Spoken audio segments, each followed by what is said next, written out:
Magandang araw po sa inyong lahat mga kastorya, mga ka-online. Ako po ang inyong Papa Dudut. Ini-invite kayong lahat na mag-like, share and subscribe. At sana po ay suportahan nyo din po ang aking isang channel na pinagkakaabalahan ko po at pinaghihirapan namin, ang Papa Dudut Vlogs. Ang itatype nyo po sa inyong mga cellphone, sa inyong mga YouTube channel ay Papa Dudut Vlogs para mahanap nyo po ito. Ngayong araw na ito sa ating episode, para sa isang ina, napaka-importante ng kaligtasan ng kanyang mga anak. Yung tipong kahit na lamok ay ayaw tayong padapuan ng nanay natin, lalo na noong baby pa tayo. Alam kasi ng isang ina na walang kalaban-laban ang isang sanggol kahit pa sa isang maliit na insekto. Wala pang kakayahan ng isang sanggol para ipagtanggol ang kanyang sarili laban sa mga nais manakit sa kanya.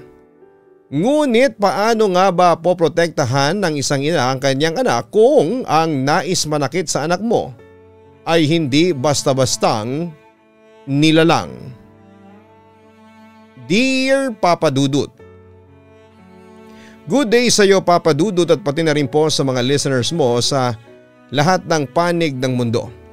Bago po ako dumako sa aking kwento ay gusto ko munang pasalamatan kita dahil ang YouTube channel mo ang naging libangan ko kapag wala akong ginagawa. Imbes na maging marites ako ay nakikinig na lamang ako sa mga kwentong pinapadala sa iyo. Anyway, bago ko ipagpatuloy ang aking sulat ay gusto ko munang magpakilala sa lahat. Ako nga pala si Daisy, isang mabuting ina na may edad na 35. Medyo late na akong nakapag-asawa dahil natagalan bago dumating ang icing sa ibabaw ng cupcake ko.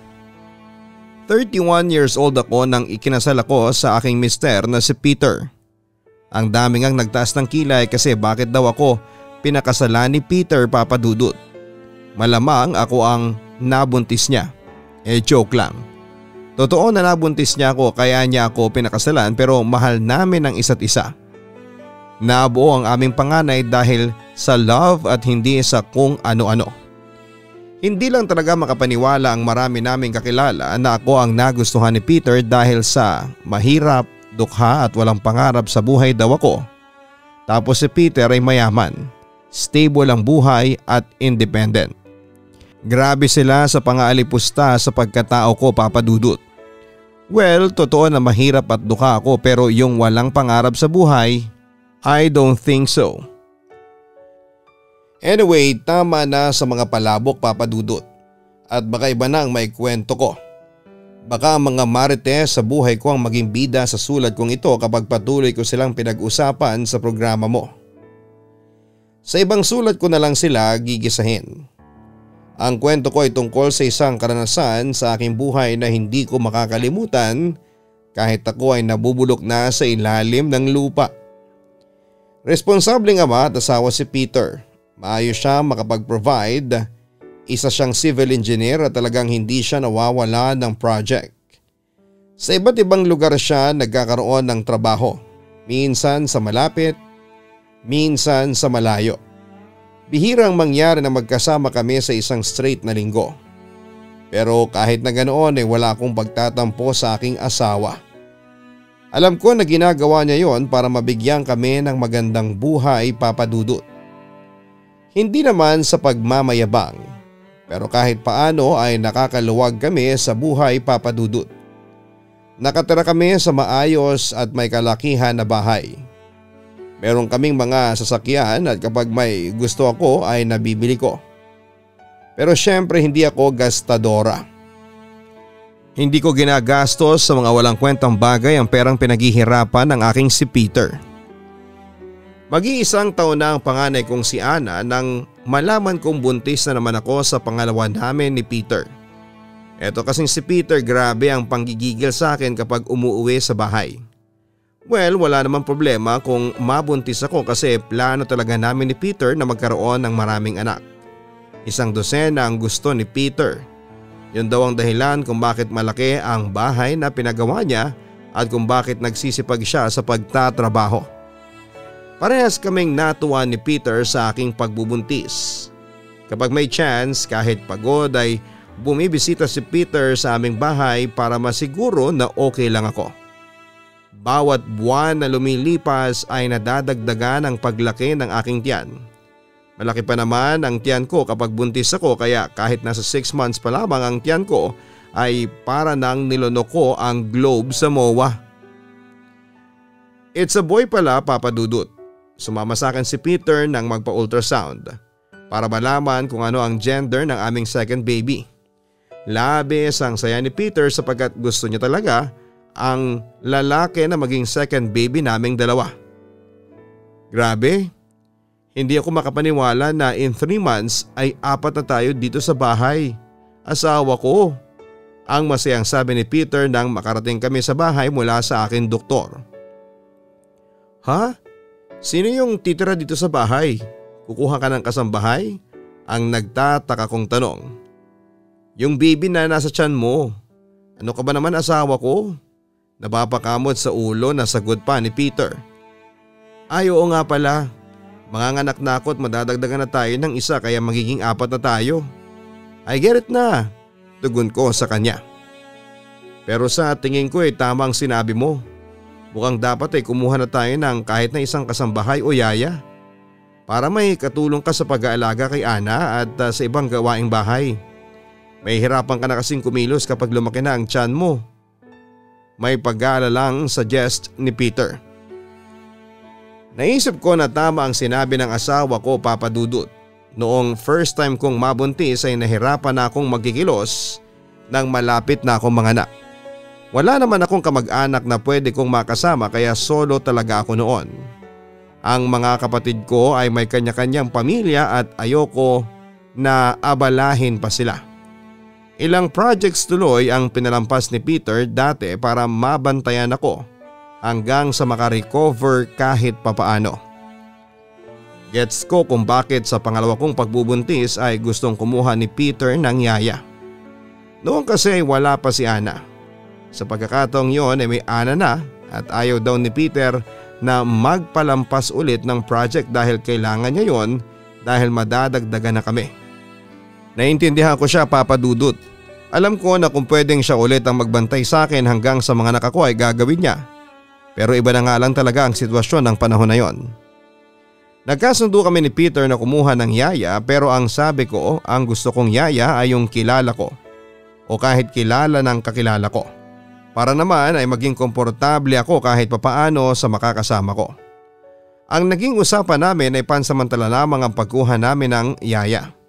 Kapag kaya ko na ay full force na ako na mag-alaga ng anak namin. Hinayaan ako ng aking asawa na maghanap ng magiging kasama ko sa bahay ng ilang buwan. Ang naisip ko ay ang tita baby ko na nakatira sa malayong probinsya. Sa mga kapatid ng nanay ko, siya ang talagang kaklose ko noong bata pa ako. Tinawagan ko kagad si tita baby at sinabi ko na baka pwedeng lumuwas siya at samahan ako sa bahay ng ilang buwan. Naku Daisy, gusto ko sana pero baka imbis na ikaw at ang anak mo ang alagaan ko, ayoko pang alagaan ninyo. Palaging sumasakit ang likod at tuhod ko. Hindi ko na kaya magtrabaho kahit sa bahay pa yan. Malungkot na sabi ni tita baby. Sayang naman tita. Malaki pa naman magpasahod si Peter plus bonus at may benefits pa. Nagbibigay pa ng 13th month pay kahit malayo pang December. Turan ko. Kahit na anong suhol mo ay hindi ko talaga kaya. Kung gusto mo magtatanong-tanong ako sa mga kakilala ko. Tatawagan kita kapag may nahanap na ako. Ang sabi ni tita baby. Ay sige, gusto ko yan tita. Basta siguraduhin mo na mabuting tao at mapagkakatiwalaan ang ibibigay mo sa akin ha. Paniniguro ko. Alam nga naman bigyan kita ng kriminal. Syempre iba-background check ko. Ang tugon niya sa akin. 3 araw lang ang lumipas at tumawag ulit sa akin si tita baby. May anak daw ang kumare niya. Dalaga at masipag sa gawaing bahay. Sanay rin na mag-alaga ng bata dahil maraming kapatid na maliliit. Ang pangalan niya ay Sherika, 22 years old, mabait daw at tahimik na bata. Mapagkakatiwalaan din, lahat ay siniguro ni tita baby. Nakausap ko pa sa phone si Sherika May at napansin ko sa boses niya na mabait nga talaga siya, Papa Dudut. Nang araw na yun ay sinabi ko na si Sherika ang kukunin ko.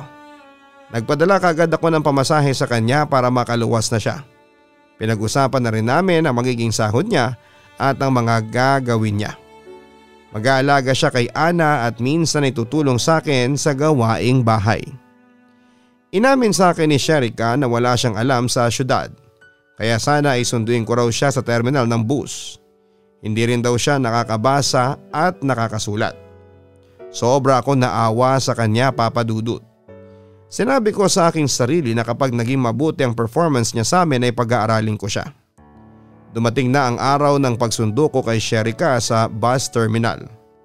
Ang mahirap pa nito ay walang dalang cellphone si Sherika dahil hindi ito marunong gumamit. Kinabahan na ako ng lagpas 1 oras na sana ay naroon na si Sherika. Bumaba na ako ng kotse na karga si Ana at hinanap si Sherika pero wala akong makitang dalagang matangkad na payat at morena na may mahabang buhok. Tinawagan ko si Tita Baby. Kahit siya ay kinabahan dahil walang alam si Sherika sa siyudad. Baka raw kung saan na ito napunta. Ang sabi ko ay huwag mag-alala dahil mag-i-stay pa ako ng ilang oras sa terminal at baka late na dumating yung bus na sinakyan ni Sherika.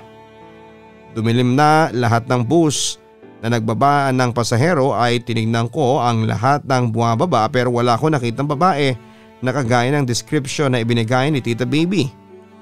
Sa pagkakataon na yun ay na-realize ko ang kahalagahan ng cellphone.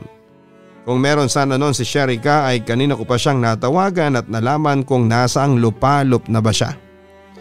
Muli kong tinawagan si Tita Baby at sinabi ko na wala pa rin si Sherika. Pinayuhan ko siyang huwag munang sabihin sa pamilya ni Sherika ang nangyari at baka magpanik ang mga ito. Sabi ko bukas ay babalik ako sa bus terminal at magtatanong sa mga naroon kung nakita nila si Sherika. Bumalik ako sa bahay na puno ng pangamba, Papa Dudut. Maging si Peter ay nabahala din nang sabihin ko na nawawala yata yung yaya na pinadala ni Tita Baby. Kinabukasan ay sinamahan ako ni Peter na bumalik sa bus terminal. Nagtanong-tanong kami sa mga tao na nagtatrabaho sa lugar na yon pero wala raw silang natatandaan na may nakita silang babae na kagaya ng dinescribe ko sa kanila. Nakonsensya na ako dahil kapag may nangyaring masama kay Sherika ay ako ang masisisi. Ako kasi ang nagpalawa sa kanya. Sabi ko pa kay Peter dapat pala ay sinundo ko na lamang si Sherika sa probinsya kahit na malayo. Hindi pa naman ako manganganak at kaya ko pang bumiyahe ng malayo. Papasok na ang sasakyan namin sa gate ng subdivision na aming tinitirhan nang kawayan kami ng security guard at sumenyas ito na huminto raw kami. Sinabi ng guard sa amin na may isang babaeng naghahanap sa akin. Pinapasok na raw nito at papunta na raw sa bahay namin. Napapalakpak ako sa tuwa. Dahil ang una kong naisip ay si Sherika ang babaeng yon. Ibinigay ko kasi kay Tita Baby ang address ng bahay ko at malamang ay ibinigay niya yon kay Sherika. Pag uwi namin ay nakita namin si Sherika na nakatayo sa tapat ng gate ng bahay. Kung ano ang pagkakadescribe ni Tita Baby ay ganon nga ito sa personal. Sa morena lang siya medyo nagkamali dahil mapusyaw naman pala ang kulay ng balat nito kahit papaano. Nagpakilala ang babae na si Sherika. Pinapasok na namin siya at formal kaming nagpakilala sa isa't isa. Mahiyain siya, Papa Dudut. Kimi at madalas ay nakayuko at hindi makatingin ng diretso sa amin ni Peter. Ipinakilala rin namin siya kay Ana at natuwa ako nang buhatin nito si Ana. Tuwang-tuwa si Sherika sa bata.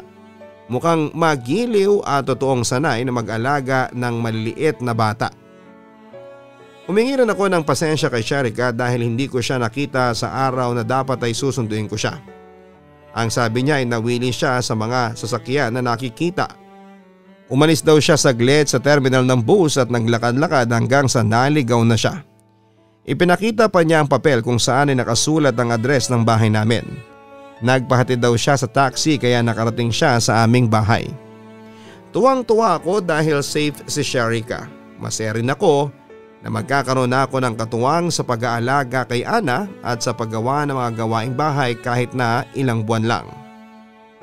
Sa unang araw ni Sherika sa aming bahay ay nakatutok siya kay Ana.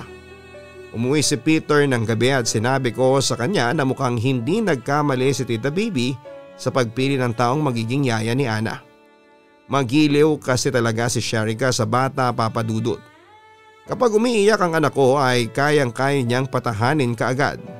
Sanay siyang magtimpla ng gatas. Hindi rin siya napapagod kahit na 1 oras na yata niyang buhat si Ana. Ang sabi ni Peter, kapag nagtuloy-tuloy ang magandang gawain ni Sherika ay bibigyan niya kaagad ng increase sa sahod. Sabi ko, gusto kong pag-aralin si Sherika na sinang-ayunan ng aking asawa. 1 linggo pa ang lumipas at nanatiling mahusay si Sherika sa kanyang pagiging yaya. Ang gusto ko rin sa kanya ay meron siyang pagkukusa. Hindi ko na siya kailangang utusan. Kapag alam niya na kailangan niyang gawin ang ganito ay ginagawa na niya. Kapag alam niya na kailangan ko ng tulong ay agad siyang tumutulong. Sa mga araw na yon ay hindi na gaanong nakakauwi ng bahay si Peter. Tumatawag na lamang siya sa akin kapag meron siyang oras upang kumustahin kami. Perfect na sana si Sherika, Papa Dudut, bilang yaya. Pero medyo nabother ako sa pagiging sobrang mahiyain niya. Simula kasi nang dumating siya sa bahay ay hindi ko natandaan na tumingin siya ng diretso sa mukha ko, lalo na sa mata ko. Nung una sabi ko baka nahihiya pa. Binigyan ko ng ilang araw pero ganun pa rin siya. Siyempre makakasama ko siya ng ilang buwan kaya gusto ko na makaklose siya kahit na papaano. Sherika, pangit ba ako? Hindi ba ako maganda? Nakakatakot ba ang mukha ko?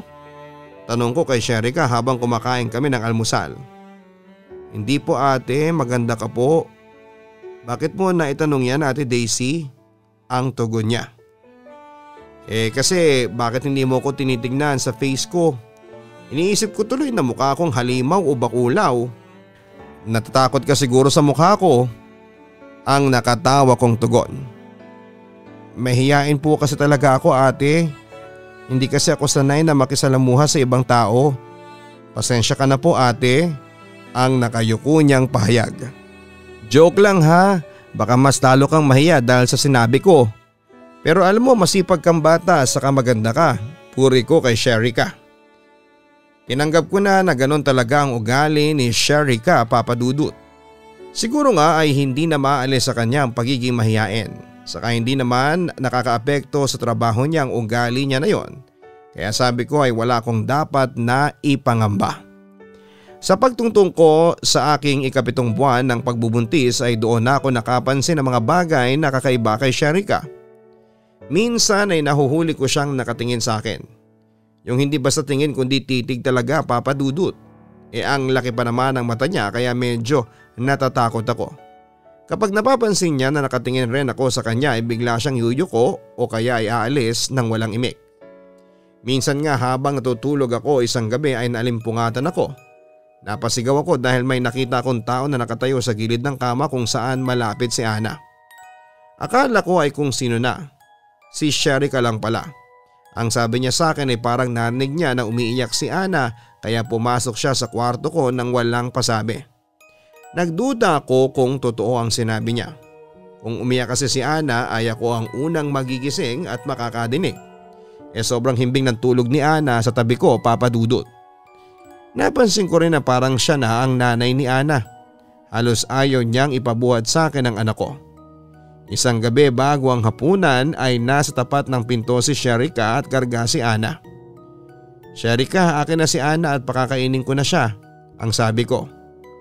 Kukunin ko sana si Ana sa kanya pero iniwas niya ang bata. Ako na ate, luto na ba yung pagkain ni baby? Tanong niya. Oo, kaya nga sabi ko pakakainin ko na, hindi ba? Pakakainin ko ba ng hilaw yung anak ko? Joke, ang pagbibiro kong sagot. Akala ko ay tatawa si Sherika pero ang seryoso ng tingin niya sa akin, Papa Dudut. Alam mo yung tingin ng isang napikon. Ganon ang tingin ni Sherika kaya medyo natakot ako. Hinayaan ko na lamang siya na magpakain sa anak ko. Siguro ay attached na siya kay Ana kaya ganon na siyang umasta. Kasabay din ng kaganapang yon sa bahay ay nabulabog ang aming subdivision. Kinatok ng mga nanay na kapitbahay ko ang aming gate. Kinakabahan ako noong una nang malaman ko na may kasama silang 2 tanod. Umagang umaga ay nambulabog sila sa akin. Nang tanungin ko kung bakit ay nauna nang magsalita yung isang nanay kesa sa mga tanod. Mag-ingat daw ako. Ang akala ko ay may gumagalang magnanakaw o kung sinong kriminal sa lugar namin.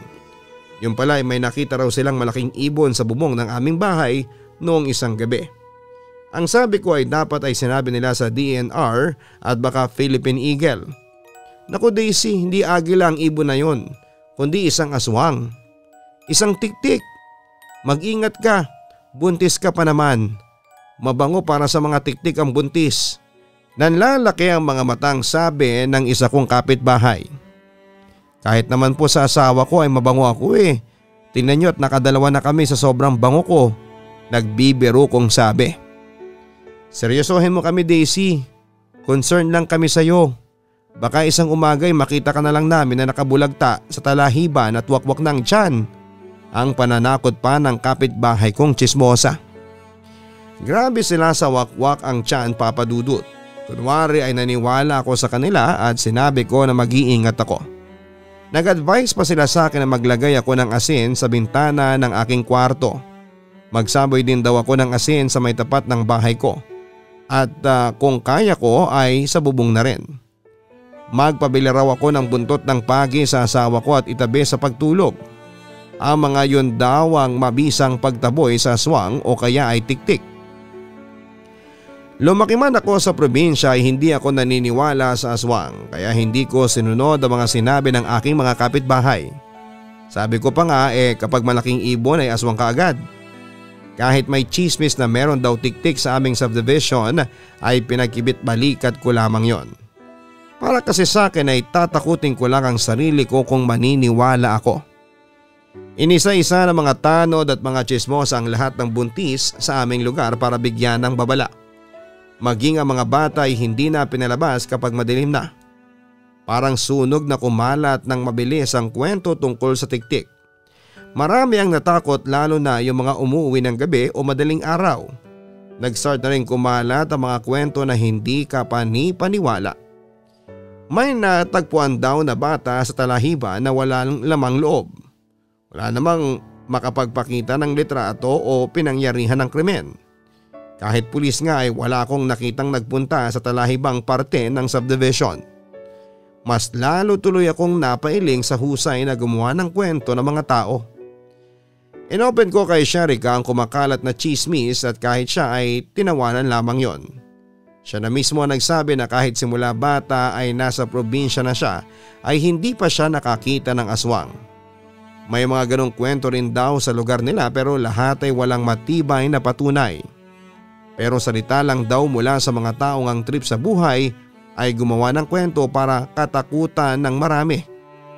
Sabi pa ni Sherika, wag daw ako mag-alala kung sakaling totoo nga yung tiktik dahil naroon naman daw siya. Handa raw siyang ipagtanggol ako sa tiktik kung umatake yon. O hindi ba feeling superhero siya Papa Dudut? Hindi ko sineryoso ang mga babala ng aking kalugar dahil sa hindi ako naniniwala sa kanila.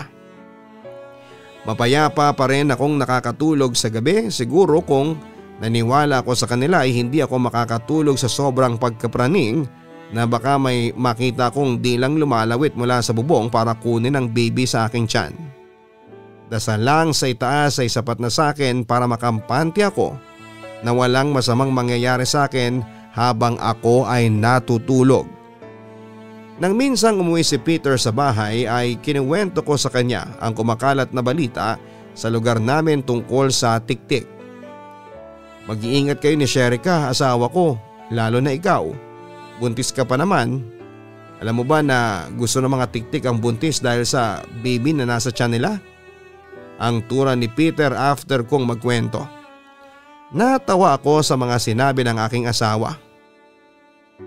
Hindi ko inaasahan na sa aming dalawa ay siya pa ang naniniwala sa ganon. Laking syudad kasi siya at ako ay sa probinsya. Asawa ko, chismis lang yon at hindi totoo. Ang totoong aswang ay yung mga chismosa na walang ginawa kundi ang gumawa ng kwento para matakot ang mga tao. Ang sabi ko pa sa kanya. Walang masama kung maniniwala tayo.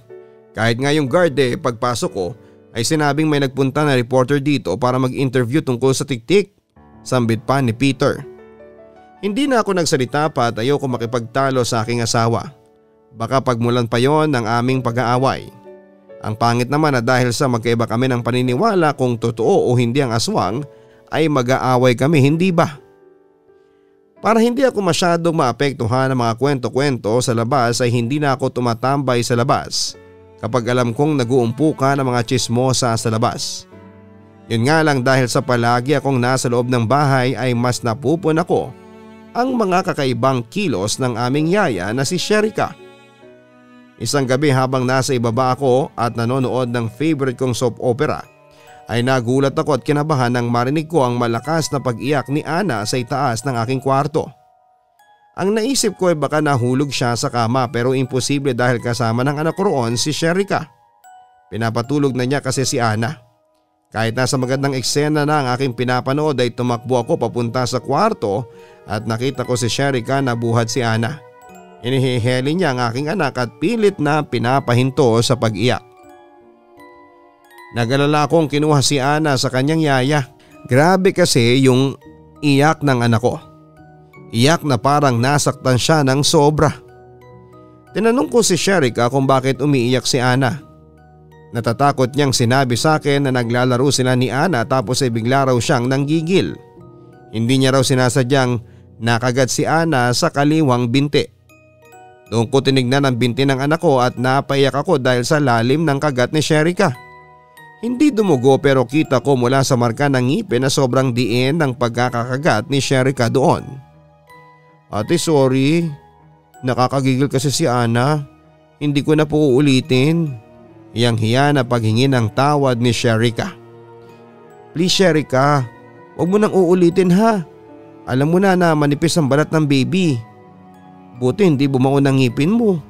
Patuloy ako sa pagluha dahil sa awa sa aking anak. Hindi ko mapagalitan ng husto si Sherika dahil iniisip ko na hindi niya sinasadya. Out of giggle kaya niya kinagat si Ana. Pinagpahinga ko muna si Sherika dahil medyo natakot ako sa ginawa niya sa anak ko. Ako na ang tumabi kay Ana para magpatulog. Bago ko patulugin si Ana ay kinausap ko siya. Nakaisang taon na siya kaya kahit papaano ay nakapagsasalita na. Sa pabulol-bulol na pagsasalita ay sinabi ni Ana sa akin na kinagat nga raw siya ni Sherika. Namuestra pa siya na para siyang halimaw o aswang. Basta pinatapag ni Ana ang mukha na para siyang halimaw na mananakmal ng tao. Ang naisip ko ay baka naglalaro ng aswang-aswangan ng dalawa. Simula ng insidente na kinagat ni Sherika si Ana ay mas naging mapagmatsyag ako sa kanya lalo na kapag inaalagaan at binabantayan niya si Ana. Sinisiguro ko na hindi na maulit ang ginawang yon ni Sherika at baka hindi ko na gustuhin ang magiging aksyon ko. Baka bigla akong makapagsalita ng hindi maganda at pabalikin ko na lamang siya sa kanilang probinsya. Hindi pa rin pala natapos ang isyo ng tiktik sa aming subdivision, Papa Dudut. Lumala na ng lumala ang mga kwentong kumakalat. May isang buntis daw na muntik nang mabiktima. Nakita raw ng buntis na nakasilip sa bintana yung tiktik na namumula ang mga mata. Sabi ko ay baka adik yon at hindi tiktik. May narinig din ako na isang bata raw ang hinabol ng tiktik. Kung todo kwento pa yung bata na malaking ibon ang humabol sa kanya. Buti raw at may nakakita sa bata at sandaling pinatuloy sa bahay hanggang sa nawala na yung tiktik. Nagtaka ko kung bakit sa syudad boom na boom ang ganong kwento. Tapos patuloy pang pinapaniwalaan kahit na walang sapat na ebidensya. Isang gabi habang tulog ako ay may narinig akong may bumagsak sa bubong ng bahay. Feeling ko ay may bumato pero nagtaka ako nang nasundan nyo ng kaluskos at tunog na parang kinakahig ng isang manok ang bubong ng aking bahay. Iniisip ko na mga pusang naglalambingan kaya hindi ko pinansin. Nang magpatuloy ang pagkahig ay sinagawan ko na ang mga pusa. Tumigil naman sila pero lumipat ang pagkahig sa bintana ng aking kwarto. Doon ako kinabahan dahil imposible na lumipat ang mga pusa sa may labas ng aking bintana. Wala naman silang lahing Spider-Man. Hindi ako makagalaw habang nakatingin sa bintana, Papa Dudut. Nanlamig ang talampakan ko at nagulat ako ng isang malakas na hampas sa bintana ang nangyari. Para bang may gustong pumasok tapos nagalit siya kasi hindi niya mabuksan yung bintana. Takot na takot ako, Papa Dudut. Naisip ko na baka merong akyat bahay. Buti sana kung ako lang ang naroon may kasama akong baby. Nakiramdam ako at tumigil ang ingay mula sa bintana makalipas ang ilang minuto. Naghintay pa ako ng matagal bago ako nag-decide na bumaba ng kama at lumipad sa bintana at dala ang isang baseball bat. Meron kasi nyon sa ilalim ng kama in case of emergency. Binuksan ko ang bintana ng maliit at sumilip. Talagang napasigaw ako sa takot nang may makita akong pulang mga mata na nakasilip din sa awang ng bintana. Biglang lumayo ang nagmamay-ari ng mga pulang mata. Hindi ako maaaring magkamali sa mga nakita ko. Lumipad siya na parang isang napakalaking ibon. Isanarado ko ang bintana at napatakbo sa kama. Niyakap ko si Ana na nagising sa aking pagsigaw. Paulit-ulit akong nagdasal. Panay din ang tawag ko kay Sherika pero hindi siya dumating. Siguro ay mahimbing ang tulog. Ang ginawa ko ay tinawagan ko si Peter kahit sobrang late na. Napauwi tuloy ang asawa ko nang wala sa oras sa sobrang pag-aalala niya sa amin. Binulabog niya mga tanod at nireport ang nangyari sa bahay. Ang sabi nila ay baka raw tiktik ang nakita ko. Gusto ko sanang salungatin ang sinabi nila pero paano ko ipapaliwanag na hindi tiktik ang nakita ko sa bintana ng gabing yon? Meron bang adik na may pulang mata tapos ay lumilipad? Walang ganon. Pinabantayan ni Kapitan sa 2 tanod ng aming bahay ng ilang araw at nang hindi na bumalik ang tiktik at kung anumang nilalang yon ay huminto na rin sila sa pagbabantay. Nasanay na rin ako na mag-lock ng mga pinto at bintana ng maaga. Kung noon, Papa Dudut, ay hindi ako naniniwala sa power of asin na sinasabi ng aking mga kapitbahay ay bigla akong naniwala. Naglagay na ako ng asin sa bintana ng aking kwarto at bago ako mag-lock ng pinto ay nagsasaboy ako ng asin sa labas. Ibinili na rin ako ni Peter ng buntot ng pagi. Not just 1 but 2 buntot ng pagi. Hindi nagustuhan ni Sherika ang ginawa kong yon. Parang iritang-irita siya pero hindi niya masabi sa akin ng diretsyo. Ate, akala ko ba hindi ka naniniwala sa tiktik? Bakit nagsasaboy ka ng asin ngayon? Ang tanong ni Sherika. Sa nakita ko sa bintana noon ay naniniwala na ako. Nakakatakot ang pula ng mata niya tapos lumilipad pa. Kinilabutan ako nang maalala ko ang itsura ng nakita ko dati sa may bintana. Naku ate, baka namamalikmata ka lang. Sabi mo nga bagong gising ka. Kapag ganoon kung ano-anong nakikita natin hindi ba? Turan pa niya. Hayaan mo na. Walang mawawala kung maniniwala tayo. Saka si Kuya Peter mo na nagsabi nito kaya sundin na lang natin. Giit ko pa. Kahit kailan ay hindi ako sinamahan ni Sherika sa pagsasaboy ng asin. Ayaw niya talaga yung gawin at iginalang ko ang paniniwala niya. Kung hindi siya naniniwala sa tiktik ay walang problema sa akin. Sa 8 buwan ng aking pagbubuntis ay mas naging weird si Sherika. Madalas ay nahuhuli ko siyang pumapasok sa kwarto ko kapag tulog ako. Palagi kasi akong inaantok kapag tanghali hanggang hapon. Kaya tulog ako kapag ganong oras. Minsan maalimpungatan ako na nakatanghod siya sa akin. Kapag tinatanong ko kung bakit siya nasa kwarto ko ay ngingiti lamang siya na parang nakakaloko at lalabas ng walang imik. Kapag may chance ay bigla na lang din na tatabi si Sherika sa akin at hihimasin ang tiyan ko. Nung una ay hinahayaan ko siya at baka natutuwa lamang. Pinapakinggan din niya ang paggalaw at pagsipa ng baby sa aking tiyan. Pagkatapos ay ngingiti siya ng malaki. Sasabihin pa niya na naaamoy niya yung baby ko. Malapit na raw lumabas. Siguro daw ay sobrang taba ng baby ko, Papa Dudut. Bilog na bilog daw kasi ang tiyan ko. Ang laki raw at parang ang sarap paputukin na parang lobo. Tapos kapag sinasabi niya yun sa akin ay nanlalaki lalo ang mata niya. Iniisip ko palagi na nagbibiro lang si Sherika. Sabi ko sa akin sarili na dapat ay matuwa ko dahil nagbibiro na si Sherika sa akin. Ibig sabihin ay komportable na siya sa akin kahit papaano kaya hinayaan ko na lamang siya sa mga ginagawa niyang iyon sa akin. Baka natutuwa lang talaga yung bata sa tiyan ko kasi para talaga akong lumunok ng malaking pakwan. May araw na naisipan kong pumasok sa kwarto ni Sherika nang hindi ko alam. Curious lamang ako sa itsura ng kwarto niya dahil simula nang dumating siya ay hindi ko yon napasok.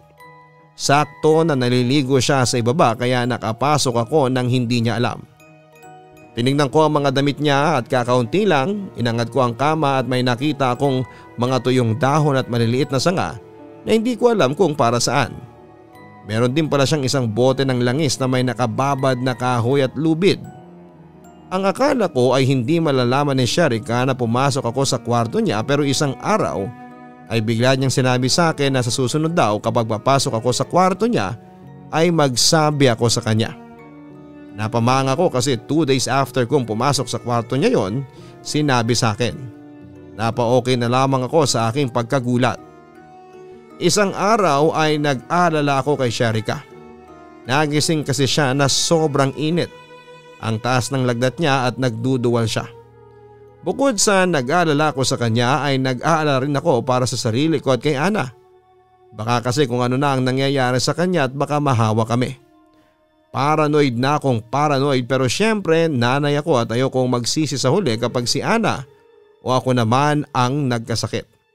Nag-offer ako kay Ana na dalhin siya sa ospital pero ayaw niya. Hindi ko siya napilit kaya ang sabi ko ay huwag na muna siyang kumilos. Magpahinga na lamang siya sa kwarto niya. Binigyan ko siya ng gamot at pinagluto ng sopas para sa hapunan niya. Gusto mo ba na subuan kita? Kaya mo bang kumaing mag-isa? Ang nag-aalala kong tanong.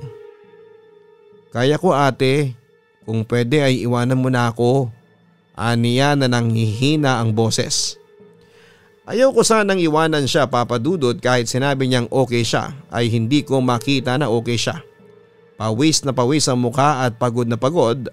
Ang nakakatakot pa ay dumuduwal siya na para siyang uwak tapos ay puro malapot na laway ang lumalabas sa bibig niya.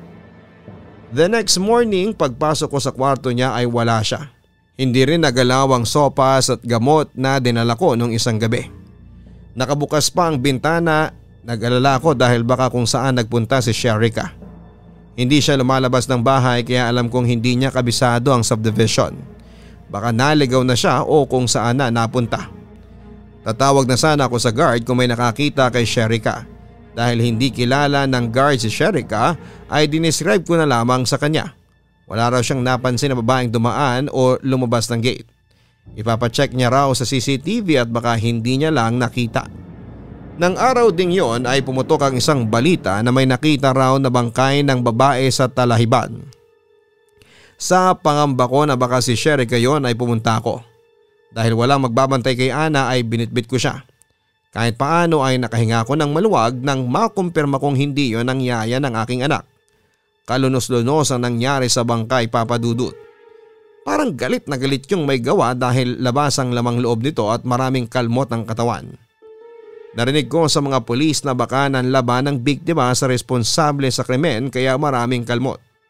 Tinakpan ko na lamang ang mata ni Ana nang sumilip ako dahil ayokong makakita ng ganong senaryo ang anak ko. Lalo na at bata pa lamang siya. Ganon pa man ay umuwi ako sa bahay na malungkot dahil wala pa rin si Sherika. Sobrang imposible na naglaya siya dahil masama ang pakiramdam niya. Kung lumayas naman siya ay bakit niya yon gagawin? Hindi ko natandaan na naging malupit ako sa kanya papadudot. Naging palaisipan tuloy sa akin ang ginawa ni Sherika. Sinabi ko kaagad yon kay Peter at ang sabi niya ay palipasin ko muna ang 24 oras. Kapag daw hindi pa rin bumalik si Sherika sa loob ng 24 oras ay saka ako mag-report sa pulis na nawawala ang aming yaya. Yun na yata ang pinakamahabang 24 oras sa buong buhay ko. Panay ang dasal ko na sana ay okay lang si Sherika at sana ay bigla na lamang siyang bumulaga sa bahay. Ngunit hindi yun nangyari kaya kinailangan na naming mag-report sa pulis. Natakot ako na sabihin kay Tita Baby na nawala si Sherika. Ang nasa utak ko kasi ay makikita rin naman siya kaya hindi ko na kailangang ipaalam sa kanya. Natakot din ako kasi na masisi ng pamilya ni Sherika dahil nasa poder ko ito nang nawala. After 3 days simula nang mawala si Sherika ay saka lang ako nagkaroon ng lakas ng loob para sabihin kay Tita Baby ang katotohanan. Akala ko ay si Tita Baby ang magugulat pero hindi pala kundi ako. Grabe ang gulat ko nang sabihin ni Tita Baby na wala raw akong dapat na ipag-alala dahil nakauwi na si Sherika sa pamilya nito. Ang nakakawindang pa ang sabi ni Tita Baby ay matagal na raw na nakauwi si Sherika. Sa pagkakalam daw niya ay lagpas na 1 week na. 3 days pa lang naman na nawawala si Sherika. Ang kwento raw ni Sherika ay nagpalaboy-laboy ito sa syudad hanggang sa may nagmagandang loob na ihatid ito pauwi matapos ang ilang buwan nitong tumira sa lansangan. May nambudol daw kay Sherika na isang babae. Parang sinabi ni Sherika na hindi kami nagkita at hindi siya naging yaya ng aking anak. Lumalabas tuloy na ako ang masama. Wala akong ideya kung bakit ganon ang naging kwento ni Sherika sa pamilya niya, Papa Dudut. Naisip ko rin na baka hindi si Sherika ang yaya na dumating sa bahay at ibang tao yon na nagpanggap na siya. Pwede rin na ang tik-tik na umaatake sa aming subdivision ay ang taong pinatuloy ko sa aking bahay kasi simula nang mawala siya sa bahay ay namatay na rin ang kwento tungkol sa tik-tik. Ang mga yon ay nasa utak ko lamang at hindi ako sure kung totoo dahil hindi ko naman nakausap si Sherika. Nagpadala na lamang ako ng tulong sa pamilya niya. Pero kapag naiisip ko yung mga moment na inalagaan ng yaya na yon ang anak ko at inihimas niya ang tiyan ko, ay hindi ko maiwasang kilabutan, Papa Dudut. Lalo na kapag naiisip ko na baka hindi yon si Sherika at isa yung tik-tik. Safe naman ang naging delivery ng second baby namin ni Peter. Pinilit ko na lamang ang nanay ko na samahan ako sa bahay kahit medyo matanda na siya. Kinapalang ko na ang mukha ko na aabalahin siya. Tapos nag-stop muna si Peter sa pagtanggap ng projects para personal niya akong maalagaan after kong manganak. Hindi na kasi siya nagtitiwala sa pagpapaalaga sa akin at kay Ana sa ibang tao. Kahit siya ay natakot sa teorya na baka hindi si Sherika ang yaya na nakasama namin noon. Hindi bali na raw na walang kita basta ligtas ako at ang dalawa naming anak. Hindi na nagkaroon ng kasagutan ang mga tanong ko, Papa Dudut. Kinalimutan ko na rin kasi yon at nagpasalamat na lamang sa Diyos na walang masamang nangyari sa aming pamilya habang kasama ang yaya na yon. Ganun pa man ay nakakatakot pa rin sa tuwing iniisip ko at binabalikan kagaya na lamang ngayon na sinusulat ko pa ang kwentong yon para ipadala sa programa mo sa YouTube. Lubos na gumagalang, Daisy. Sa panahon ngayon ay sadyang mahirap magtiwala sa isang estranghero lalo na kung ito ay patutuloyin natin sa ating tahanan. Lalo na kung ang buhay ng mga mahal natin sa buhay ang hahawakan ng taong ito. Higit na kung ipagkakatiwala natin sa bagong kakilala ang isang sanggol o bata na walang kakayanan na ipagtanggol ang kanyang sarili. Hindi po masama na mas maging mahigpit tayo na mag-usisa sa pagkatao at kredibilidad ng taong pagbibigyan natin ang ating tiwala kesa magsisi tayo sa bandang huli. Dahil sa panahon natin ngayon, maaaring sa likod ng maamo na mukha ng isang tao ay nakatago ang isang halimaw na nag-aabang ng magandang tiyempo upang tayo ay sakmalin. Hanggang sa muli mga ka-online, ako po ang inyong si Papa Dudut. Huwag kalimutan na mag-like, share and subscribe kung nagustuhan po ninyo ang storyang ito. Hanapin din po ang Papa Dudut Vlogs. Yan po ang inyong itatype sa inyong mga YouTube, ang Papa Dudut Vlogs. Maraming salamat po. Ang buhay ay mahiwaga, laging may lungkot at saya. Sa Papa Dudut Stories, laging may karamay ka.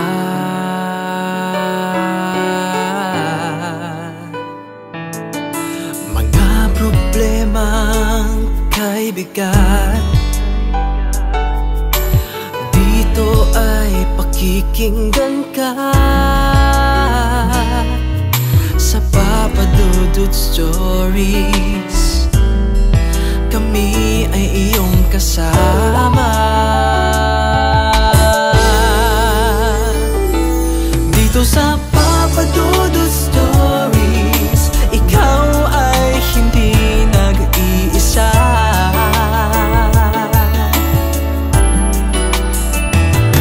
Dito sa Papa Dudut Stories, may nagmamahal sa'yo.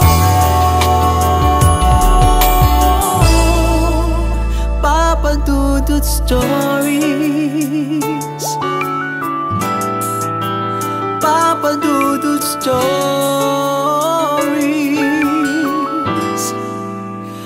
Papa Dudut Stories.